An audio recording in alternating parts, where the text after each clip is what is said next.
Hello and welcome to episode 324 of the Casual Tryhard podcast. I'm And I'm Brian, James. and we're starting late tonight. We are starting late, so we're going to go quick. Um, so there wasn't a whole lot of new stuff from the Magic Gods, in terms of uh, limited Yep. archetypes. So we're gonna talk about some hot Magic Ooh, drama. getting back to our roots. Getting back to our emergency podcast for Jerry T. Skipping Worlds Yep. roots. Yeah. Um, so Final Fantasy we should have the limited archetype soon, and then we should be transitioning into card evaluation. So if there are any cards you see that you want us to talk about, let us know. Reach out on the internet. So you can find us at on Facebook, Discord, X, Twitter, Blue Sky. I know those two are the same thing. X and Twitter. Email. All those links are in the description. Say hey. Let us know what you want us to talk about. Yeah. If you listen to the pre-show patrons, you'll have heard that I'm having a hard time getting excited for this set. Part of it's because, I'm not a super big Final Fantasy nerd, but also I'm having a hard time deciphering these cards because none of them look like Magic cards, and I can't look at it and grok what the card does. So if there's anything that you guys want to hear about, this is the set, because I'm going to need help here. Like Brian said, all the links are down in the description. If you're looking to support the show, there's two different ways you can do it. The first, like I just mentioned, is our Patreon. Patreon.com/CasualTryHardMTG. Patrons get access to our show notes. So when I write each episode out, kind of plan it, I scribble some notes, and I post that for the patrons so they get kind of a sneak peek about what the upcoming week's show is going to be about. We also, every week before we start the show, spend about an hour catching up, talking like friends do, because we don't see each other really at all anymore, other than doing the show. And also making sure all our equipment works and all that stuff before we start actually recording. And we decided to record that and give it to our patrons. So patrons get access to our unshow every week, unscripted, unedited, uneverythinged. They seem to really like it. If that interests you, or if you just want to support the show, like I said, patreon.com/CasualTryHardMTG. The other way to support us is with our TCG player affiliate link, CasualTryhard.com/TCG. Surf on over there, do your shopping, buy whatever Magic cards you're going to buy, and support the show at the same time. It doesn't cost you guys anything extra and really helps us out, so we would appreciate it. CasualTryhard.com/TCG or TCG player affiliate. Yeah. So I'm gonna have to let you drive here initially to kind of set things up since you did the bulk of the research. But there were some comments that the denizens of Magic Land did not like during I guess it was the SCG RC coverage. Yeah, the coverage over the weekend. It was SCG Con, whatever main headline Was it event. Hartford or something? Was for that. There was back and forth. I don't want to lay this out and say, I know you mentioned Magic Gremlins or whatever. I don't think that was the case. There's pretty good arguments on both sides of this. Okay. And that's why I figured we'd just have a conversation. I don't even really care about, we can go over some of this stuff, but I don't even really care about, who's right and who's wrong. I just kind of wanted to chime in and talk about it a little bit. What I saw was Saffron Olive posted up a tweet that says, blaming Magic players for being lazy because Wizards printed Monstrous Rage and Corey Steelcutter into the same format is quite the take. And what he's referencing is, I guess there was a comment in coverage where Corey Baumeister and Jim Davis were doing coverage for an event. It was an Is It Corey Steelcutter deck versus Gruul Delirium, I think. Might have been in the finals. Maybe it wasn't. I don't remember. Hey, I think it was in the finals. And they were talking about how there's been some calls for a ban on Corey Steelcutter and or Monstrous Rage, and Corey and Jim's take was that Magic players need to stop being lazy. Formats evolve, innovations happen, decks come in and out of a format, and that was their point, was that, you know, evolutions happen, playable cards change, come in and out of favor, and that's where, when you're calling for a ban, that's where players need to look, is to their piles of cardboard surrounding them, and find a way out of the mess, instead of just, oh, hands are up, I'm all done, surrender, call for a ban. Mhm. I think there are good arguments both sides. That's why I figured we just kind of have a conversation about it here. Yeah. So I think that there are a few things here that matter. I think first is like, I think the biggest one is the average Magic player, I think, has changed. Absolutely. That's one of the points I wanted to bring up. And I think they've changed in two ways. One, how they interact with the game, like how they play the game, Yep. right? Like, back in my day, you had to get in your car and drive down to the local game store Right. and get out your cards, and then you play, right? And you played against your Here's friends, your peers, right? And the meta game as it was overall set by like a weekly event that was streamed. Yep. Right? A deck would pop up. Maybe a couple people would play that deck at your local game store. Other people had, you know, limited access to cardboard. Yep. So they would just keep playing the same deck they were playing regardless of what the new hotness was. So, right, so you've like changed how players play the game. Yep. Right? And I think the other thing that has changed. ChatGPT to answer that. You can enable ChatGPT. No, phone. Then the other thing that has changed about players is, starting in 2020, there was a conscious push to more casual, fun-based Magic. Yep. Less competitive Magic. Yep. So I would say that the average Magic player now is more concerned with having fun, like enjoying themselves, having fun, interesting and novel play patterns, than they are with getting in the lab and figuring out how to beat a particular card or archetype. Yeah, and I think like that's a really interesting point, because that also kind of feeds into the first point, not in the way that you laid out, but kind of a backdoor around. Because one of the problems with these, like the recent formats, and something that was all over the Reddit thread and in some of the comments in Saffron Olive's post, is that like the formats that are problematic are ones that are way too fast.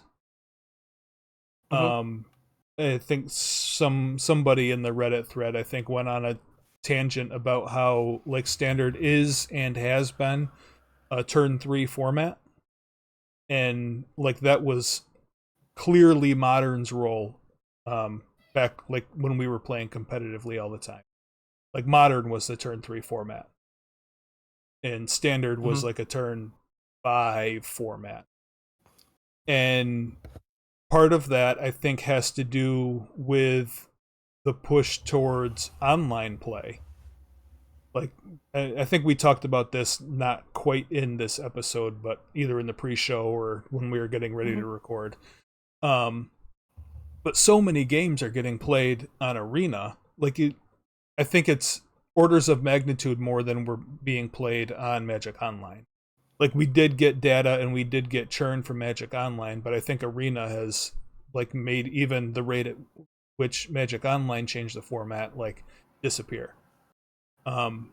More games are getting played quicker. You know, you can on Arena you can run through, I don't even know, like, I mean, I've done 3 drafts in a night before.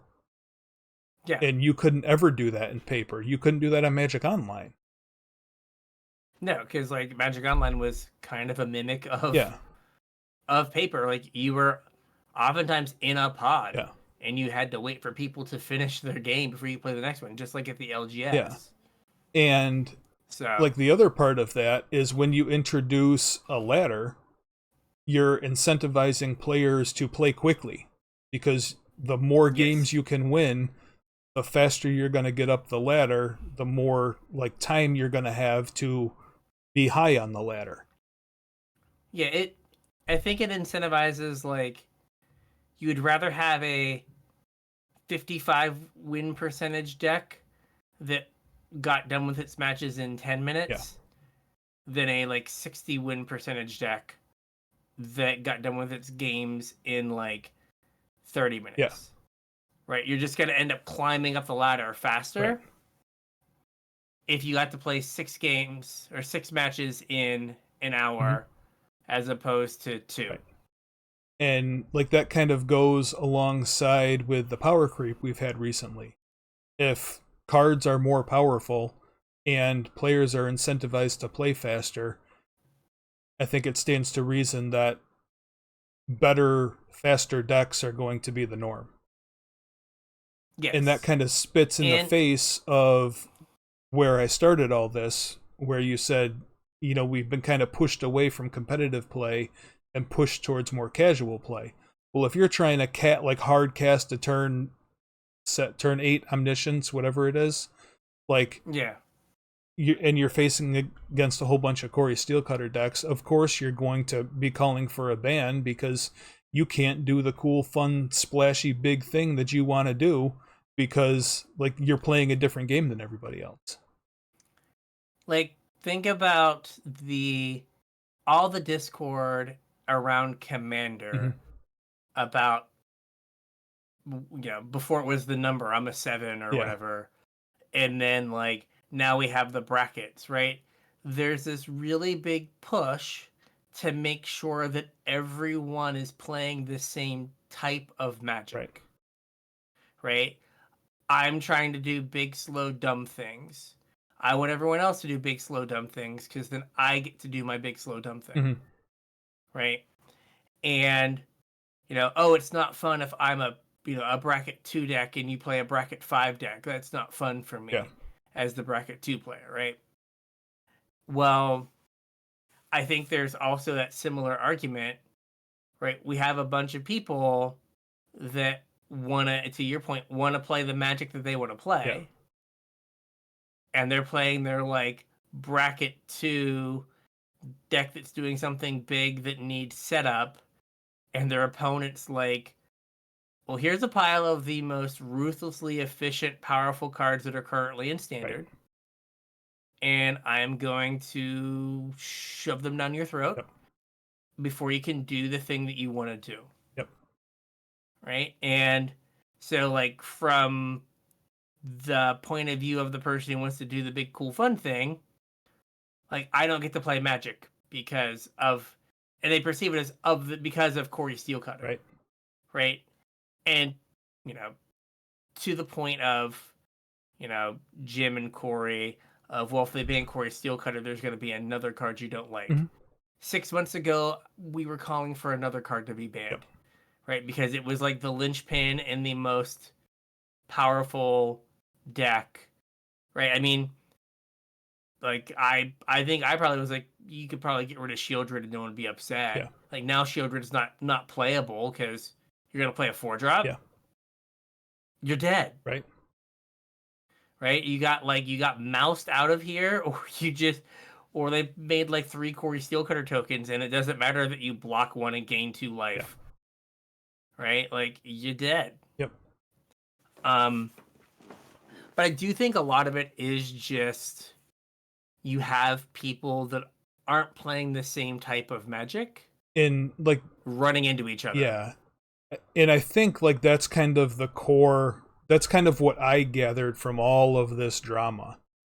Because not to stereotype people, and not that any or all of these people are my favorite or least favorite Magic players, but look at the kind of player that Corey Baumeister and Jim Davis is.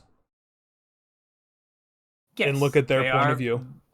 And then look at the kind of Magic player that Saffron Olive is. and then look at his point of view. Yeah, and I think that's a very good point, right? Like, the two very spiky players that have been very successful at getting in the lab, trying to, like, solve the problem of, like, how do I beat Corey Steelcutter? Yeah.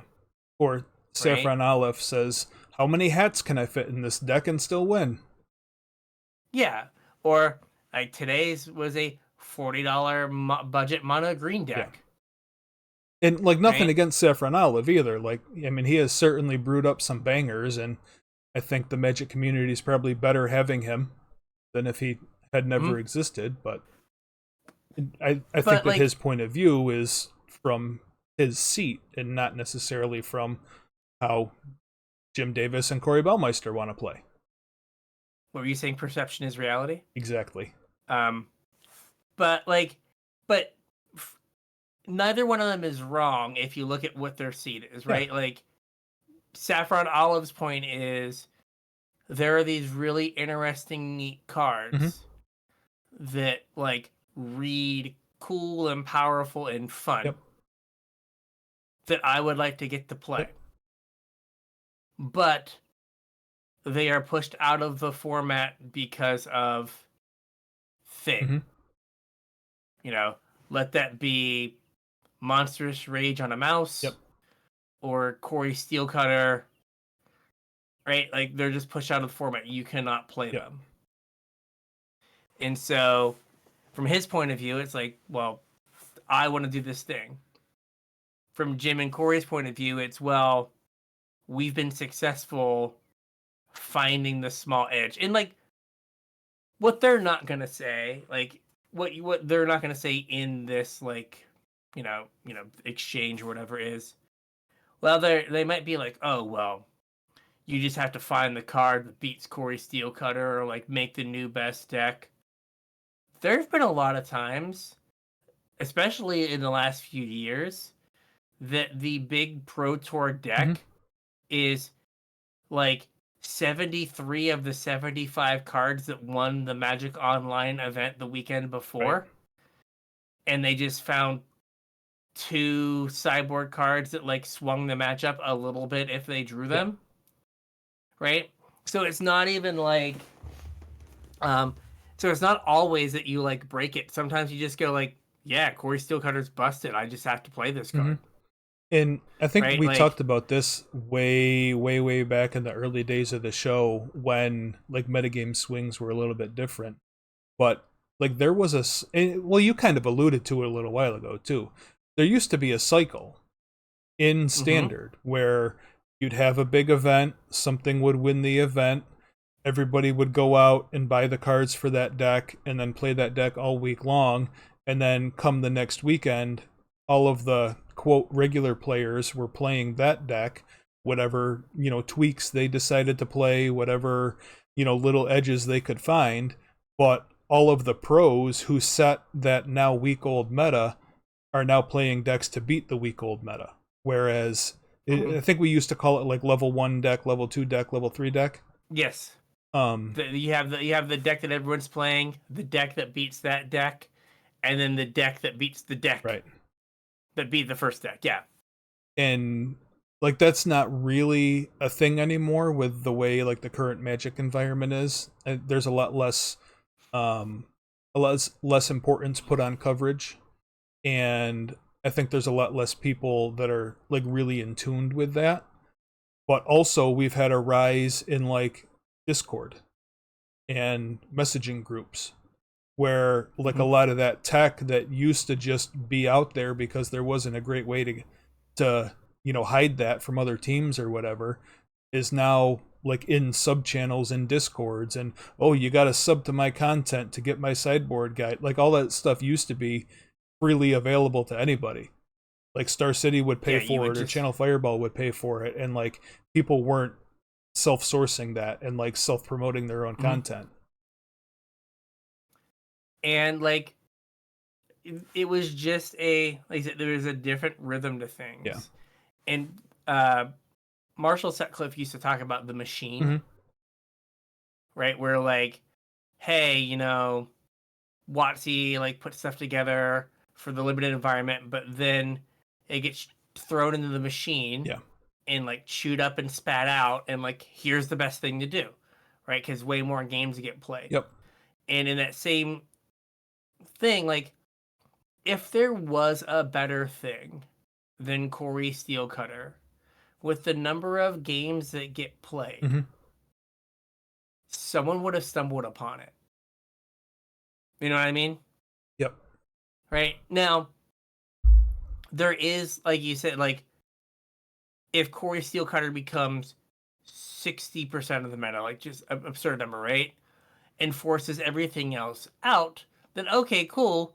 There's probably a deck that you can make that beats Corey Steelcutter, Mm-hmm. right? But you can't, like, beat... Like, there might not be a deck that beats Corey Steelcutter and that also beats Zur Enchanter Right. Overlords and that beats Mice. Right? Like, you could maybe have a deck that beats 2 of the 3, Yeah. but not all of them. Right. So then you just don't get to, like, play... You don't get to play that deck. Mm-hmm. Right? Like, oh, I have a deck that's great against Corey Steelcutter. And it's like, oh, you get paired into, like, Overlords. Zur twice. And then you just lose. Then you're, like, not there to talk about, like, how good your deck is. Right. Right? Like GP Oko. Mm-hmm. I had a deck that, like, beat Oko easy. Yeah. Like, I had to, like, mulligan to the right hands. Bless you. But I discovered, because Rakdos hadn't been a thing, Mm-hmm. I discovered mid-tournament could not beat Rakdos. Yeah. And I paired into Rakdos twice at a tournament where Oko was 60% of the metagame or whatever. Yeah. Couldn't beat Rakdos and did not day 2. Right. Because could not beat Rakdos. Right? So I had a deck that beat the first thing, but then I got leveled. Yep. Right? So, like, I think that the idea that people are... Well, the idea that is laziness. I think it's, like, different priorities. That's a way better way to put it than calling people lazy.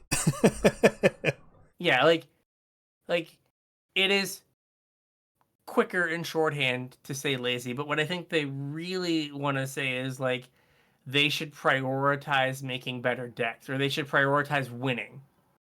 And I think right now, the way that Magic is built is people prioritize fun. Yeah, I don't even think it's right to say that anybody should prioritize something different. Like, if they want to prioritize having, like, that's on them. They don't have to show up with whatever the most competitive deck is. Like, that's their own decision. They're paying to enter the event. They're paying to, play Magic Online or whatever. Like, it's up to them whether they want to register. I don't even know what a good meme deck currently is, but, like, that's up to them. Omniscience. Sure. That's up to them if they want to, play that. I don't know that it's right to say that anybody should play a more competitive deck. Like, but I also think that you don't get to complain about a deck being too good when, like, you aren't interested in playing at that level. Yeah, but I think that the thing that has changed is when you say playing at that level, the vast majority of people, since they're playing on Arena, there is no level. That's true. You can't opt to, right? Like you can't opt out of playing against Corey Steelcutter. Yeah. Right? The only way you can do it is by opting out of playing Arena. I bet you, I don't know how big this event was. If it was like 500 people, I'm willing to say that the top 200, 80 or 90% of them would not say ban Corey Steelcutter. Yeah. Right? They're like, hey, I knew it was a card, blah, blah, blah, blah, blah. Right? But I think as you get closer to the, like, the more casual, like, I wanted to come play my fun deck, right? The more people are going to say, yeah, Corey Steelcutter should be banned. Yeah. or whatever card, right? And it could be power level, but it could also be play pattern, right? Like, playing Pioneer against like blue red Phoenix, Arclight Phoenix, Corey Steelcutter. Yeah. Those games play out exactly the same way every single time. Which on the blue red side is great. You know exactly what's going to happen every game, right? Your deck has 8 threats, 4 enablers, and then removal spells and things that draw you cards. Yep. That is your deck. You're going to like do the same thing every single game, right? If you're on the other side of that, if you play against 3 blue-red Phoenix decks in a row, you've played the exact same game, where you like don't feel like there's much agency. Yep. For you, right? Like, oh man, this is a bad matchup for me. Now, I forget what the rule number is, but you can concede anytime, Mm-hmm. right? But like, so I feel like people want to have that fun experience, and that's what they have been marketed, right? But then you also have like, the competitive people and like kind of the homogeneous gameplay experience, where you might like kind of see the same thing over and over and over again. And like, I think a lot of Magic players, kind of regardless of where they are, have a hard time looking at their deck and going like, this is bad. Mm-hmm. Absolutely. Right? Like, it's one of the hardest things. I made this deck, why isn't it winning? Right. Right? Like, it looks like it should win. And it's like, oh, like, here are the problems. Here's where it doesn't line up. You only have fatal pushes, and like the format's about a 5-drop, so you can't ever kill it. Or, you have a bunch of like burst lightnings, but the creature that you have to kill is a 2/3. Yeah. So, okay, well, that doesn't line up well, so you've not built your deck correctly. Yeah, I think there's another part to that also, where kind of like it's hard to admit that your deck isn't good. I think like in our time doing this show and interactions we've had with listeners and, talking to people at our LGS and at, one point being mentors to like new players, I think a common thing, and like I've struggled with it too, I'm assuming you have as well. Yeah. A common thing is getting off of your deck. Like if you have a deck that you've worked really hard on, sometimes it's hard just to like put it down and say, no, this deck isn't good. It's not going to be good. It's not going to win, the number of games I want to win. It's not even doing the cool thing that I want it to do. I'm going to put it down and move on to something else. I mean, I played black-white tokens in Modern into like red-green Eldrazi or something. And there was like, Cameron was playing some deck, and we played games at the LGS like the Tuesday before, and I just like could not win a game. And I did not go like, okay, it's time to not play this deck. Right. I just went and like ended up at like, I think the literal last table in like round 8. Right? Like, just, it was like, oh, this can't win, but I'm in too deep. I'm just going to play this. Right? So, yeah, it's hard to be like, I want this deck to be good, or I want this deck to do the thing. And then you're like, well, it can do the thing. So, like, I want to play it and do the thing. And when it does the thing, it wins. But, like, this might not be the time for, like, this isn't the time for that deck. Or, like, you have to be willing to be like, you know what? This deck, I know it isn't good. Every so often I'm going to do the thing. But I'm going to, like, I'm going to lose a bunch of matches 2-1. Yeah. Because I'm going to do the thing once, and I'm going to get rolled twice. Yep. And, like, sometimes you just have to go, like, yeah, you know what? I'm okay with that. But I think it's hard because people want to win with their cool deck. Yep. That is the hard part. Yeah. And you don't get to do that all the time. But I do think it is like I think that the audience that was me and you watching Magic coverage on a Saturday, trying to figure out what the meta was or what good decks are, so that you could like go win your FNM like standard event that now doesn't even fire. Or like, hey, I'm gonna go play an RCQ on or a PPTQ on next Saturday, so I need to know like what's going on. That audience isn't there anymore. Yep. So like the people that are in Twitch chat are like, oh, I can't believe this is like the 5th time we've had like Corey Steelcutter in the feature match. Or oh man, like Corey Steelcutter is like, 5 of the top like 9 decks or Corey Steelcutter decks. Oh, this card's too good. We should just ban it so we can do something else. Yeah. But the problem is like the something else also does not let you do the thing you want to do. Yeah, and like the power creep in Magic has been like very much pushing the mana cost down. Right? Like easiest way to make a card better. Yeah, the power creep has been kind of twofold, right? Is I've often said like, yeah, easiest way to make a card better is just take a mana off of it. Right? Like, oh, this is 2 mana, make it 1 mana. This is 3 mana, make it 2 mana, right? And then on the other end, like the 7 drops are just like walls of like unbeatable value. Right? But if you can't get to 7, doesn't matter. It doesn't matter. Right? So like all those like more efficient cards that are lower on the mana curve are always going to beat you. So like you look at the like like you're like, oh man, if I resolve a Vault-Born Tyrant, I just can't lose.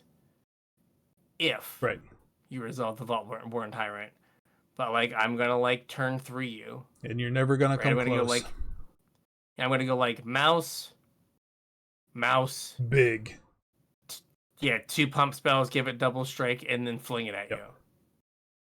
And you're just gonna go like, oh, well that wasn't fun. So, but like I don't think Wizards has like helped themselves because they talk about how like great Standard is. Well, I mean, they're talking about how great Standard is because they're trying to bring Standard back because they realize they shouldn't have killed it off.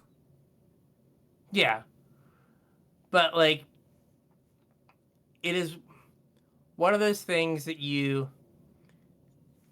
it's like in politics where they say like you can't tell someone the economy's good. Right? It's how they feel about the economy. Man, we're bringing this perception as reality back a lot this episode. Yeah, right? So, like, if you feel like Standard is bad, it doesn't matter how much Wizards tells you it's good, because in the back of your mind, you're like, they have a vested interest in telling me that it's good. Right? Like, I don't believe them. So, I'm going to... I'm not going to play. So, how long have we had achievements on Arena? A couple months? Yeah, a couple months, probably. I've played 0 Standard games since we've had achievements. Yeah. None. Just don't want to be bothered. Yep. Right? Like, I can play against Corey Steelcutter and Mice and Pioneer. And that's another thing, is if a deck is winning almost unchanged in the next format bigger, that is probably a problem for how it lines up in Standard. Yeah, like I don't want to give the wrong impression. Like I'm not I'm not strictly on the side of Magic players are lazy and you should be better. Um, I I think kind of what I'm saying is I understand that perspective. Like Wizards is also at fault here. Like I don't think this is all on Magic players being lazy. I think there's issues with the way sets are designed. Things are too powerful. Like I mean, we have gone on and on and on. I just kind of understand like what Seth is saying and what coverage was saying. Yeah, um uh Seth brought up in one of the tweets that like, you know, there's been all of this like, you know, there's the Popper format committee that's like seems like they really are trying to make Popper a like well maintained and curated format. Right? Like why doesn't Wizards put the same energy into Standard. curating standard or other formats for Well, that matter? I think like part of that problem though is I'm gonna make some baseless speculation here, having done zero research. If you go back in Saffron Olive's tweet history, I'm willing to bet that he has also said there's too many bans, slow down. At some point. At some point. You don't get to have it both ways. You can't complain that Wizards is banning cards all the time and complain that Wizards isn't banning cards fast enough. I don't think a happy medium between those things exists. Because when you have a panel micromanaging a format, you're going to have bans and unbans more frequently. And if you don't have a format panel like that, there's only so much Wizards can do like to keep a format fresh. Yeah. Like I think the real I don't know how much we have in terms of not that the Future League was good all the time. Right? They really locked into some weird things. Yeah. But like or do we have that kind of like robust playtesting that we used to have? I have no idea. And like we don't know because we don't get that information. Well, they anymore. also like that started outsourcing a source of that, right? Like they used to have the Future League, and then like for a while they were bringing in Magic pros to play test sets. And then like partway through development they like bring like for Lord of the Rings they brought in Aspiring Spike, and for Modern Horizons they brought in Sam Black. Yeah, who's like don't print this Loris card, and they're like that's not the set you're working on. I can't not play this Loris card. It is ridiculous. Yeah. Right. So you definitely like, but I don't know how much of that we have. Like, how many of these things go away if there's like a more robust, and like, didn't we? To be fair, like that job is really hard. Oh yeah, it is. Like, I'm not saying they would like, they could like totally fix it, but like, are there things that are getting through that wouldn't have if there was like more robust testing? Yeah. And didn't we like we used to have a longer development cycle, and the development cycle got shortened? Oh yeah, it definitely did. I think I got cut in half. So like I think a lot of that's got to be like playtest. Yeah. Right? So I don't think Wizards is blameless here. But I think that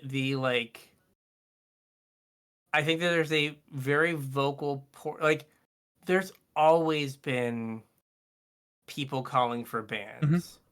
The reason bans didn't get called for in like the glory days of cons, like kind of up through like Aether Revolt where they like broke stuff with energy, was from like Jace the Mind Sculptor to Attune with Ether. Two cards that don't belong in the same sentence. Nothing got banned. Right. So like the idea of things getting banned was like completely and totally foreign. Yeah. And then all of a sudden things got banned all the time. Yeah. So I think if you are a Magic player that is newer, right, when you see a deck get to like 30% play and have like a 57% win rate, those decks got banned, right? In like, if you started playing, dear gosh, Aether Revolt was like 9 years ago. Yeah, you feel old yet? Or something, maybe Yeah, I longer. think it was Yeah, longer maybe than 9 or that. 8. Like I got married. I got married at M15. Yep. I've been married 11 years almost. Yep. So like somewhere in that 8, 9, 10 years old time frame, right? But if you've been playing for the last decade, you've played through like standard bans. And like you're used to seeing standard bans.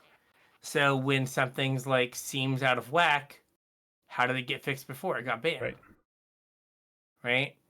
And I don't know if the like old oh goodness uh basically get good scrub like if that applies anymore, just because the delta between cards used to be smaller. Like Siege Rhino was really good, but it wasn't like so much better than the other cards. Right. Right. It feels like we have a lot more times. I'm not saying this is Corey Steelcutter, where we have a lot more like 11s and 12s out of 10 that get printed. And right, a 12 is way better than a 6 or a 7. Yep. Right? So like, hey, like I have a deck full of 7s and 8s. It's like, well, cool. I have a deck full of like 11s and 12s. Right? And there's only so many cards that can like be printed in the standard that like see play in Pioneer, I'm assuming Legacy. Yeah. That like are okay to also be in standard. Right? Like, you know, Monastery Mentor, there wasn't the same like there weren't nearly as many cheap spells when Monastery Mentor was a card. Right. Right? And now it just seems like we have like 3 or 4 different cantrips. Right? A bunch of like 1 mana removal spells. Yep. Right? Like there's more support for these things. The cheap pump spells. Right? There's more support, right? They made a whole like limited archetype that was like target your things with pump spells. Right. Or target your things with like just abilities. And then a whole bunch of cards that, you know, that synergize well together in draft. And like kind of like the cat oven thing, no one ever stopped to think like, well, what happens if you put 4 cats and 4 ovens in a deck? Like, oh, what happens if you put 4 Heartfire Heroes and 4 whatever the Manifold Mouse in a deck? Like, that's bad, right? All right. So there is design stuff, but there's also just like Magic players are different now, and they're used to bans. So I'm gonna put you on the spot. Okay. Which side do you fall on? Do you think I'm not gonna say lazy, but do you think Magic players need to look to themselves a little more, or do you think that Wizards needs to groom a format better?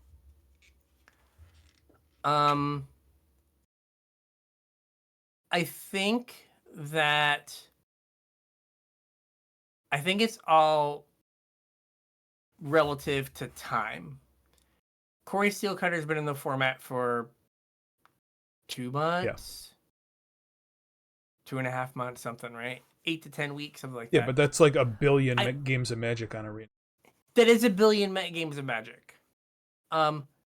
So on one hand, it's like, hey, let's hold off banning this thing because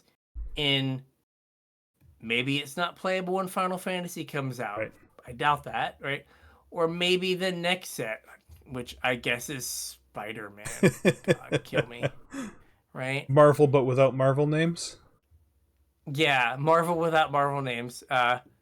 When the Winnie the Pooh set comes out, Piglet is gonna be the hard counter to Corey Steelcutter, right? So on one hand, it's like, yes, try to like live with what we have. Yeah. So like, I'm in agreement with like the like ban this card after 2 weeks, ban this card after a month, 2 months. Like, seems too fast, right? So on one hand, yes, I think we should like wait and maybe try to like figure out how to play in that format. Now, playing in that format might just be I'm going to play Corey Steelcutter 2 and I have to shelf my deck that I want to play. Yeah. Right? Like, have I decided that I'm prioritizing doing the cool fun thing or winning? Yeah. Right? Oh, I want to win? I guess I have to play Steelcutter. I want to do the cool fun thing. I'm okay with losing. Yep. So I think that we are too quick to call for bans, but on the flip side, Wizards is often too slow to ban a thing. Right? They might know that in a year and a half, The answer is coming. they're gonna the answer's coming, or Corey Steelcutter is not gonna be good anymore because of some card they're printing. Yeah. But in the now maybe 1,500 to 2,000 games that you're gonna play on Arena, that's gonna be too far for you to play Corey Steelcutter. Now I say that, but was it Thunder Junction where I didn't play hardly at all, and I still played more than over half the people that play in Arena? So maybe there aren't that many people, but I think Magic players are too quick to call for bans, but they're not always wrong, right? Like, it is hard to like watch coverage if you're watching the same like deck over and over and over. Yeah. Over and over and over again. And it is also hard to play Arena if you're playing against the same deck over and over and over and over and over again. Yeah. Where do you fall on this? Do you think we are? Well, I think I'm closer to the get good scrub side than the Wizards needs to swing the banhammer more side. Only because I don't think that's the right argument. Okay. Like, those were the two sides that, at least my understanding, were laid out in basically Seth's tweet thread there and in the Reddit article. I think the bigger problem is kind of what we were talking about a little while ago in like the design playtest. Like, I think that's how the format needs to be curated, not through swinging the banhammer willy-nilly. Yeah, like the real issue is how did we remember we say like how did they print this card? How did they let this card go out the door? Yeah. I think there are more cards, and like I have to say, I thought about this when we were before the podcast. I gotta say, I was wrong about Corey Steelcutter because like I think it looks like a bad pyromancer. I was wrong. But right, how do we keep getting cards that just are like, how did this happen? One Ring. Right? One Ring, I mean, to some degree, like, I guess Shieldred was there as, like, a hedge against One Ring, like, down the road. Ledger Shredder. But, like, we also kind of have so, like, we keep getting these cards that are, like, how did this get printed? Over and over and over and over and over again. And it's like, we could avoid this if there was like robust playtesting and a little bit better job before things get out into the wild. Also, like, Corey Steelcutter, I think, has the Delver problem, It's just good in whatever. or more like, right? So in Legacy Delver, like any time that you printed anything that was good at 1 or 2 mana in blue or red, Well, yeah. it just slotted into Right. Delver, right? And that was because the shell around Delver of Secrets was a bunch of cantrips and permission spells. Yep. Well, that's kind of what I meant. Like, it doesn't matter what the shell really looks like. It's good in the deck that it wants to be in. Yeah, but like we have sleight of hand and I think opt-in standard, right? You have burst lightning, and like you have a bunch of cards that are just like generically good. Yeah. So anything that is like cheap in blue or red that cares about spells, right? Or is just like a good threat is just going to like make that deck better. So you have this shell that is good. It's like, if Ledger Shredder was legal in this format, right? Oh my gosh, I can't believe I gotta play against Ledger Shredder again. Yeah. Right? What, like, in Pioneer, Corey Steelcutter, like, there's a ton of annuls getting played in Pioneer to try to catch Corey Steelcutters. But you have this, like, they have this shell that they put in a standard. They clearly wanted to be in standard, right? They wanted that Delvery, like, feel, right? Like, hey, I get to, like, be the smart one, and, like, I get to look at all these cards and make decisions and stuff. But then, like, you have to be careful if you want those cards to be in standard. What are the things that are payoffs? So that's actually, I don't know if you were trying to make this point or not, but that's actually a really good point, and something that Jim and Corey talked briefly, not immediately following where they made this statement, but a little bit later, about how this is kind of an okay deck to be a best deck, because the delta between like 100% correctly played Corey Steelcutter deck and like an 85% played correctly Corey Steelcutter deck, it like that delta is so big. Like the I guess the performance of the deck increases exponentially between like an 80% and 100%. Where it's quick to pick up and you can get to 80%, but then to play it optimally is really hard. And the deck is just kind of okay when you play it at 80%.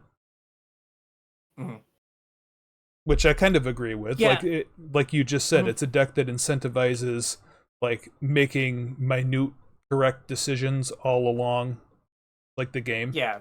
And rewarding you in the end. What lands you play, making sure you maximize your mana and all those things. Yeah, but like if you're like a more casual Magic player, like you're not going to see that difference when you're losing to it. Sure. Right? But the issue is that like if the 80% player has a deck that is still significantly better than that's where you run into an issue. Right? So it's like I'm okay with this deck, not great. But my deck choice puts me at 54%, 55% win rate. Right?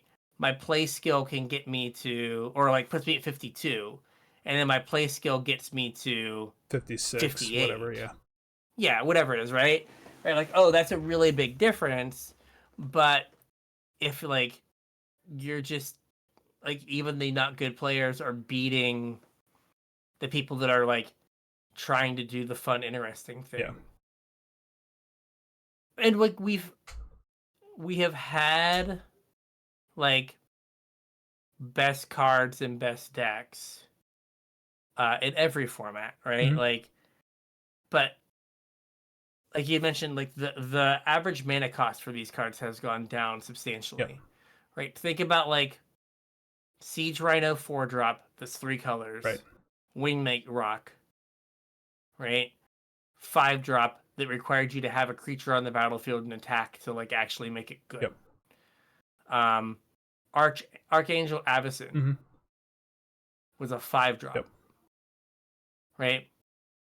Collected Company was a 4-drop that had a fail rate. Definitely, and required some deck building concessions. Right? Then we get to like Oko was a 3-drop. Yeah. Right? That was a problem, especially when you had Gilded Goose. Yep. Right? So now we're to like, so we talked years ago about how it was Brian Braun said that like Standard became like a turn 1 format where you have to have interaction on turn 1. Right. Or like you just can't win the game because they like play the goose and then they play the Oko and then GG's. The game ends. Yep. Right. And to some degree, this like having Corey Steelcutter be a like the one of the better cards in the format pushes where you have to have your interaction way further down the curve. Right? Like playing Pioneer, right? Like I've definitely like, you play against a blue-red deck, it's like, okay, like I've got to bring in my extra duresses and stuff because like I have to try to snag this on turn 1 because if it resolves, I don't have a clean answer for it. Some deck building issues. I've not changed the sideboard. That's on me. But I have to have an interaction on turn 1, right? Or I just lose the game. Right? And like that's not the kind of Magic a lot of people want to play. So like, but as you like bring those good cards down the mana curve, it like again, like, hey, you can't play Shieldred because it's a 4-drop and the game's out of hand by then. You can't play Atraxa because again, it's a bajillion drop and like, hey, like you win the games where you put Atraxa in the graveyard and then you zombify it on turn 4. Right? But you're playing against a deck that is a pile of interaction. Right. That like can probably deal with that. Like, I'll bounce it and then kill you. Like, okay, cool. Right? So you just like you're really pushing things out. And I can see where people are like, I want this cool card to be something I can do. So the real reason why I wanted to do this episode is I immediately thought of a story when I read about this quote Magic drama going on. So I figure we've laid out a case for both sides. We've kind of said our piece about where we sit in here, and now it's story time. Okay. So I don't know if you came to this event, but I went down to Charleston to play in a PPTQ with Sultai Midrange in Guild Standard. Okay. Wild Growth Walker Explorer deck with Hydra Crisis. Yeah. And I won that event, but not in the finals. It was like last round before cut the top 8. I played against a mono red deck, and he had a bad time because I remember this had story. Wild Growth Walkers and was double triggering them with Jade Light Ranger, and I must have gained like 30 life in a game. And mono red obviously cannot beat that ever. So after this guy stuck around. I don't think he made it to the top 8. After the event, he came up to me and said they need to ban Wild Growth Walker. Not because Wild Growth Walker was overpowered. That card's laughable. Even at the time, like it was good in that deck, but it wasn't overpowered by any stretch of the imagination. But because this guy's mono red deck could never beat a Wild Growth Walker, Wizards has to ban that right now. So that my deck can be good. Exactly. I mean, this isn't a GP. I forget who, some random, went up to some pro and was like, yeah, I think they should ban like one of the Tron lands. Like he just like got rolled by Tron. Like, I feel like they should ban one of the Tron lands. Yeah. And the pro was just like, and like, yeah, just a wild, like crazy thing to say. Yeah. They should just ban one of the Tron lands. It's like, what? But like, I think there is a lot of like, my deck can't be good, right? Because of, but like the issue isn't. It's not Corey Steelcutter, right? There's another 2-drop or another 1-drop that kills you just as quickly and as thoroughly before you get to do your thing. Yep. So, yeah, but I feel like this like bans versus get good has been a conversation that's been happening for like 5 years. Oh yeah, I mean it's been a conversation that's been happening longer than that. Yeah, but like more so recently, like in the last like 4 or 5 years. Anyway, with that, I think we got a show. So if you have Final Fantasy cards you want to talk about, let us know. Facebook, Discord, Twitter, /X, Blue Sky, email. All those links in the description. Say hey. Let us know what video game character from the 90s you would like us to talk about. Sure. And we will do our best to oblige. Absolutely. If you're looking to support the show, 2 ways you can do it. First is our TCG player affiliate link, CasualTryHard.com/TCG. The second is Patreon, Patreon.com/CasualTryHardMTG. Chip a couple bucks in, get access to my show notes, and about another hour of content out of us every week in the form of our That's all I got. Yeah, so with that, we'll catch you on the internet. We'll catch you on the internet.